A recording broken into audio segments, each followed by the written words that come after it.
বান্দার যা দরকার, দরকারি জিনিসটা দরকারের সময় পরিমাণ মতো চাওনের আগে যিনি দিয়ে দেন তিনি হইলেন রব। সুবহানাল্লাহ বলবেন না? কয়টা কথা বেশি খেয়াল করছেন নি? বান্দার যা মানে আমরার যেই জিনিসটা দরকার, দরকারি জিনিসটা দরকার সবসময় কোনো দরকার নাই। খিদা লাগলে না ভাতের দরকার, আরেকবার খাইয়াইছে এবার কন্যা নিলে না বুঝবো কিটা, এবার খানা ফেলছে কান্দা দিতে পারবো, ওটা খাইতে পারবো না। আমি এবারে একখানো কাঁদছি না, এটা কি কইলে চা কইলে যাবো। আমার মাহফিল আছে সাফিতলা, কি ফিতলা, সাফিতলা আমার মাহফিল। এইটা শুনছে আমার যে ডায়াবেটিস, এটা ফইলা করছে কিন্তু রুটি বানাইয়া দিছে রাতের বেলা, রুটি খাইছি দেশি কই মাছ দিয়া, শিং মাছ দিয়া, ট্যাংরা মাছ দিয়া, অনেক জাতের মাছ আইনা দিছে, খাইছি অকরে। এবং ফ্যাট মোটামুটি জাত কোন ফাটছি, কোনো ডিল ডাল নাই খানার, খানাটা না সারছে পরে। এই যে খাউন্না বেটা কই হুজুর আপনার কথা মনে করে একটা জিনিস আনছিলাম, এটা তো দিছি না। আমি দিয়ে আল্লাহ নাই, কারণ এখন যেমনি খাইছি তখন আর কিছু দিলে খাইতাম পারতাম না। হুজুর একটা হইলেও পারবেন, আনতে আসছি। তারপরে তে একটা মিষ্টির প্যাকেট আনছি। আমি এটা কি মিষ্টি, আমার তো ডায়াবেটিস, এটা মনে করে তো আনছি। এই মিষ্টির ভিতরে চিনি নাই, এটা সুন্দর করে বানাইছে ডায়াবেটিসের রুগীর লেগিয়া। 1400 টাকা কেজি। 1 কেজি মিষ্টির দাম কত? যে জায়গায় 150-200 হইলে আমরা ইয়া বাজার সংঘশীল বাজারে মিষ্টি পাওয়া যায়, আর 1400 টাকা কেজি। আমার গিয়া খাইয়া আমি এটা দম খাইছি। তোরা আমার এমনি খাওয়াই সত্যি মিষ্টি থাকলে, যদি তোরা আমি জানতাম তো আমি 2টা রুটি কম খাই, তোমরা এমনি ফ্যাট ফুল ফিল করে খাওয়াইছো। এখন মিষ্টি আনছো জুতা, আমি কতক্ষণ চাইয়া থেকে সালাইছি, খাইতাম পারছি। এটা পরে ওয়াজের পরে আমি এই ফ্যাট কিছু খালি হইছে না থাকনার লগে, পরে আমি 2টা মিষ্টি খাইয়া বাহির ফ্যাকেটও করে লইছি। মারহাবা বললো না কেন? আমি খেয়াল করেন, তাইলে বান্দার সবসময় কোনো সব জিনিস দরকার নাই। ওহন যেমনি বৃষ্টির দরকার, এমনি বৃষ্টি কিন্তু আলু খেতে হইলে আলু ফুটতে দেবো। তাইলে খেয়াল করেন, আবার বান্দার যা দরকার, দরকারি জিনিসটা দরকারের সময় পরিমাণ মতো চাওয়ার আগে যিনি দিয়ে দেন তিনি হইলেন রব। বলো সুবহানাল্লাহ। আপনি কি মনে করছেন, এটা কি যেমন তেমন কথা মনে করছেন? আচ্ছা, প্রমাণ কি? প্রমাণ কি একটা উদাহরণ দিলে বুঝবেন কি প্রমাণ। মা আর বাপে বিয়ে হইছে, বিয়ে হইছে পরে তারারে মধুর বাসর গরু দিছে, বাসর গরু গিয়া সেরা মা বাপে মধুর মিলনে লিপ্ত হইছে। মা আর বাপে তারা মধুর মিলনে লিপ্ত হইছে। লিপ্ত হওয়ার কারণে নুরু ভাইয়ে দুনিয়াতে আইছে, রবিউল দুনিয়াতে আইছে, আমি দুনিয়াতে আইছি। আব্বা আম্মার বিয়া না হইলে আমরা আইতাম পারলাম না। আব্বা আম্মারে বিয়া করাই দিছে পরে আব্বার পিঠ থেকে আম্মার বুক থেকে 2 ফোঁটা পানি সবেগে নির্গত হয়ে মায়ের ইন্টেন্সিভ কেয়ার, সুরক্ষিত দুর্গ মায়ের রেহেমের ভিতরে গিয়া 2 ফোঁটা পানি একখান হয়েছে। 2 ফোঁটা পানি একখান হওয়ার পরে এটা হয়ে গেছে গা ফোঁটা রক্ত। ফোঁটা রক্তটা হয়ে গেছে গা আপনার এই একটা গোষ্ঠের টুকরা, গোষ্ঠীর টুকরা আস্তে আস্তে বড় হইছে। এটা ফ্যানের ভিতরে, এটার ভিতরে হাত হইছে, এটার ভিতরে পা হইছে, এটার ভিতরে নাক হইছে, এটার ভিতরে চোখ হইছে, এটার ভিতরে মুখ হইছে। মাশাআল্লাহ তিল তিল করে বড় হইতে আছে। ও বাচ্চাটা যে বড় হয়, আপনার বিবেকে কি কয়, ফ্যানের ভিতরে তার খানার দরকার আছে নাকি নাই? কতক্ষণ আসেনিও ও দুনিয়ার দিকে ওর খবর নাই। তে দি ফেরো এবিডি যে বাথরাম দে উড়ানো দান হুগায় গল্লেফে হেবারা রাজাপুর বাজারও দোহানদারি করে তেসে ফেডের ভিতরে বড় হইতাছে। এবিডিরও খবর নাই, এবারও খবর নাই। তারা কি আনন্দ ফুর্তির ভিতরে আছে। সহালুটা দোহানো যায় রাইতের বেলা বাইতে গিয়ে, এবিডিয়ে সহালুটা গট্টর ঝাড়ু দিয়া রান্না বান্না শুরু করে। এরপরে আবার এবিডিয়ে এই রাইতের বেলা ঘুমাই থাকে। তেসে ফেডের ভিতরে বড় হইতে আছে, তে খাইবু কিটা, তার খানার দরকার আছে নি। মারও খবর নাই, বাপেরও খবর নাই। আল্লাহ কয় খবরের দরকারও নাই। বান্দা আমার, চিন্তাও আমার, ঠিক কিনা কও? তিনি তো রব, তিনি তো রব। তিনি চিন্তা করছে আমার বান্দারে আমি খেয়াল রাখা লাগবো রে। তোমরা মা বাপে খেয়াল করতা না, তার লেগে আল্লাহ করছে গীতা মার মাসিকের রক্ত বন্ধ কইরা মার নাবির লগে সন্তানের নাভির কানেকশন লাগাইয়া আল্লাহর কি কুদরত, ওই মায়ের মাসিকের রক্তটা তার দেহের ভিতরে পাচার করে দিছে, ঢুকাই দিছে। আর এই রক্ত দিয়ে আস্তে আস্তে তিল তিল করে বড় হইতে আছে। এখনো শেষ না তো, এরপরে তো দুনিয়াতে 10 মাস 10 দিন পরে তে খাইব গীতা। এই ব্যাপারও মারও খবর নাই, বাহেরও খবর নাই। তে যে আইব দুনিয়ায় খাইব গীতা। আল্লাহ কয় বান্দা আমার, চিন্তা আমার। মার বুকের ভিতরে আল্লাহ তার জন্য খাবার প্যাকেট করে রাইখা দিছে।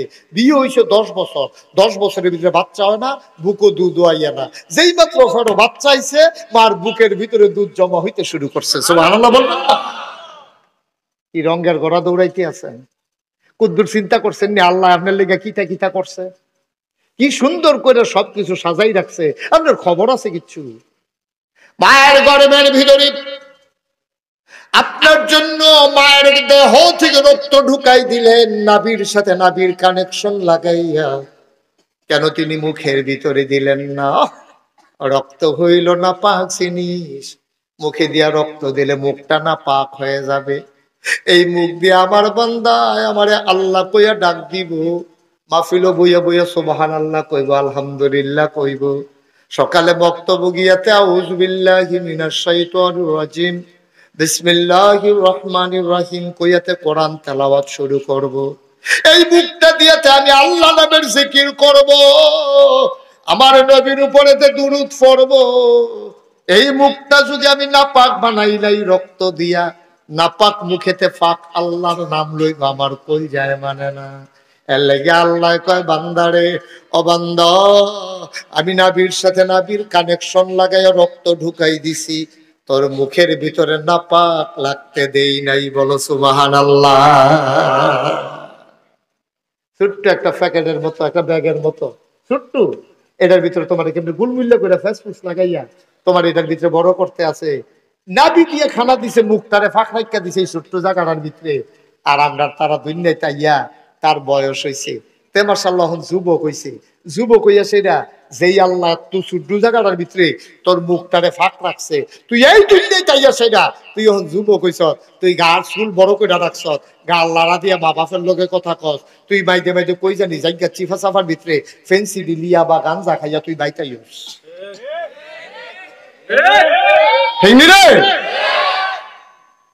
তোরে আল্লাহ মার ফ্যাটের ভিতরে মুখটারে ফাঁক রাখলো কত হেফাজত কইরা, আর তুই এখন বুঝবি না ওইস, তুই এখন গিয়া বর্ডার এলাকার জায়গাস, ওই সিফা সাফার জায়গাস, কইতে জানি খাইয়া মাইয়ার পরে তুই বাড়ি আইস।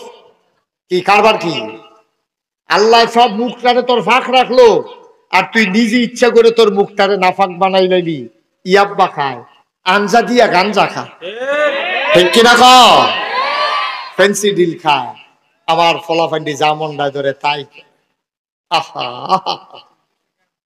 অযুবক মন দিয়ে শোনো, 10 মাস 10 দিন তোর মায় তোরে ফেডো লইছে, 2.5 বছর তোরে বুকের দুধ খাওয়াইছে, তুই তো বুঝছত তারে আব্বা।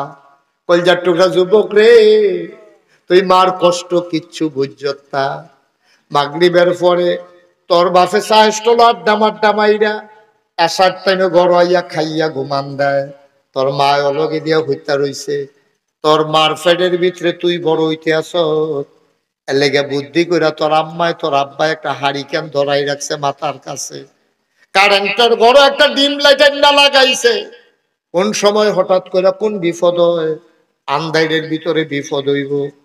তোর আব্বায় সারা রাত ঘুমায়, খবর নাই।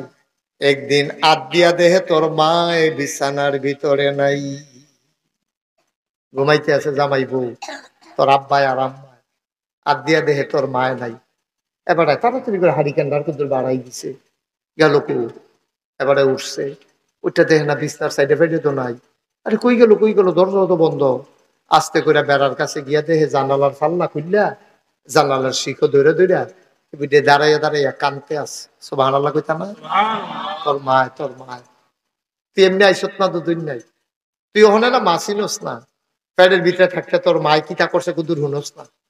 তোর মায় জানালার শিখটা ধরে ধরে কান্দে, জানালার ফাল্লা ডি খোলা, তোর বাহে পিছে দেখে মাথা তাপ দিছে।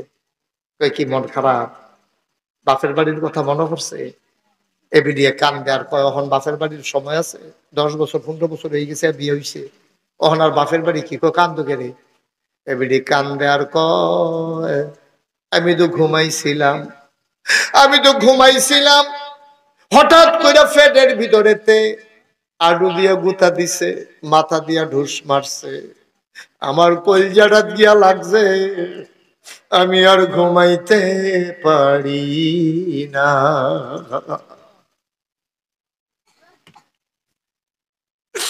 আমার ঘুম ভেঙে গেছে, চিনচিন ব্যথা শুরু হয়েছে। ও যুবক, এমনি এমনি ভিন্নতাই সতনারে আব্বা, তোর মায় কত কষ্ট করছে রে, সারা রাত ঘুমাইতে পারছে না, তোর মায় ঘুমাইতে পারে নাই, তোর মায় যখন দুনিয়াতে তুই আইস, তোর মাথাটা যখন উপরে উঠছে, ঠেংটি যখন তোর মাতমার ফ্যাটের ভিতরে তোর মাথাটা যখন নিচের দিকে নামছে, পাউডি যখন উপরের দিকে উঠছে, কলিজাটার ভিতরে একটা লাথি দিয়া তুই আস্তে কইরা দুনিয়া তাইছ, তোর মা একটা সিল্লান দিয়া বেহুশ হয়ে গেছে। আল্লাহ ফেরেশতারে ডাক দেয়া কয়, ফেরেশতারে আমার এই বান্দিটা তো মইরা যাইবো গা, তাড়াতাড়ি হুশ ফিরাই দে। কয় কেমনে ফিরাইতাম? কয় বাচ্চাটার গায়ে ধরে আস্তে করে চাপা দে, বাচ্চাটায় যখন ব্যথা পাইবো ওয়া ওয়া করে কানবো, আর এই কান্নার আওয়াজ মায়ের কানে যখন যাইব, সাথে সাথে মায়ের হুশ ফিরে যাবে। বলো সুবহানাল্লাহ। তুই যে ফেরো থাকতে এত কষ্ট দিছ, দুনিয়াতে আইতে যে এত কষ্ট দিছ, মুরব্বী আব্বারা কদ্দুর খেয়াল করেন, আমরাও তো আবার আব্বা হয়ে গেছি গা, কদ্দুর খেয়াল করেন। আপনি তো শুধু আসলেন এক সময়, ওখানে না বুড়ো হইছে, আপনি আহনের সময় মার কলজাটাতে একটা লাথি দিয়েছেন, এবিডি বেহুশ হয়ে গেছে গা, এরপরে এবিডি রে পানি ঢেললে হুশ করছে, হুশ হইয়া সেটা 1 নম্বরে এবিডি সিল্লান দিয়া কিতা কইছে, আম্মা গো আমি কি সন্তান প্রসব করলাম, তাড়াতাড়ি আমার কুলো দাও। সুবহানাল্লাহ কইতেন না? তোমার কুলো লইয়া এমন একটা জায়গা নাই যে জায়গাটার ভিতরে চুমা খায় না। এই আল্লাহ রাব্বুল আলামিন তিনি হইলেন রব, এই রব আমার মাওলা, তিনি সত্তার, তিনি গফফার, তিনি আইয়ুব, তিনি ওয়াদুদ, তিনি রহমান, তিনি রাহিম। এই আল্লাহ তাবারক ওয়া তাআলা তোমার রব, তোমার যা দরকার সব তোমারে দিয়ে দিয়েছেন। তুমি খেয়াল করে দেখেছো নাকি, নদীর ভিতরে পানি, পানির ভিতরে মাছ, নদীর কিনারে গাছ, গাছের ভিতরে ফুল, ফুলের পরে ফল, নারিকেল গাছের ভিতরে ভিতরে ডাব, ডাবের ভিতরে শরবত।